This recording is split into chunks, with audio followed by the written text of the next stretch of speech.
Hi అండి. పప్పుచారులో వేయించిన గుమ్మడికాయ వడియాలు పెట్టుకొని తినడం ఎంతమందికి ఇష్టమో కామెంట్ అయితే చేయండి. ఈ సమ్మర్ హాలిడేస్లో ఊరికి వెళ్ళినప్పుడు మాగాయ పచ్చడి పెట్టానని చెప్పేసి వీడియో పెట్టాను కదండి. ఆ రోజే మేము గుమ్మడికాయ వడియాలు కూడా పెట్టామన్నమాట. అది ఈ వీడియోలో చూపిస్తున్నాను. ఎవరికైనా గుమ్మడికాయ వడియాలు రాకపోతే కనుక వీడియో ఫాలో అయిపోతే ఈజీగా చేసేసుకోవచ్చండి. గుమ్మడికాయ వడియాలు పెట్టుకోవడానికి ముందు రోజే మనం గుమ్మడికాయ అయితే శుభ్రంగా కడిగేసుకొని ముక్కలు చిన్న చిన్నగా కట్ చేసుకొని మొత్తం గింజలన్నీ ఉంచేయాలండి. అలానే గింజలు అయితే తీయకూడదు. ఒక కాటన్ సారీలో గుమ్మడికాయ ముక్కలన్నీ శుభ్రంగా గట్టిగా మూడేసేసి ఎక్కువ బరువు ఉండే వస్తువుని కానీ ఏదైనా రాయిని కానీ పెట్టాలండి. అప్పుడు వాటర్ మొత్తం పోతుందన్నమాట గుమ్మడికాయ ముక్కల్లోవి. ఒకవేళ కనుక వాటర్ ఎక్కువైతే మనం వడియాలు పెట్టుకున్నప్పుడు అయితే సరిగా రాదండి, పాకిపోతాయి అన్నమాట వడియాలు. అలానే మనకి క్లాత్ నుంచి ఊడి రావన్నమాట.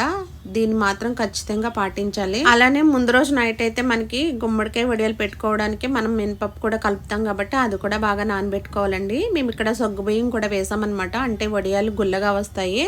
అవి కూడా ముందు రోజు నైటే మనం నానబెట్టుకోవాలండి. ఇంకా అల్లం, పచ్చిమిర్చి, ఉప్పు కూడా ఉండాలండి.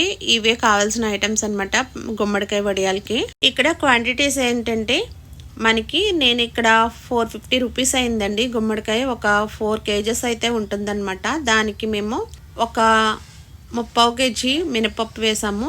ఇంకా ఒక 20 రూపీస్ అయితే సగ్గుబియ్యం వేసామన్నమాట. 1/2 కిలో అయితే మిర్చి వేసామండి. ఈ మిర్చి వచ్చేసి ఎవరికి టేస్ట్కి తగ్గట్టు వాళ్ళు వేసుకోవచ్చు. అంటే కొంతమంది ఎక్కువ కారం తింటారు కదా, కొంతమంది అయితే తక్కువ కారం తింటారు. మాకు చిన్నపిల్లలు ఉన్నారు కాబట్టి తక్కువే వేసామన్నమాట.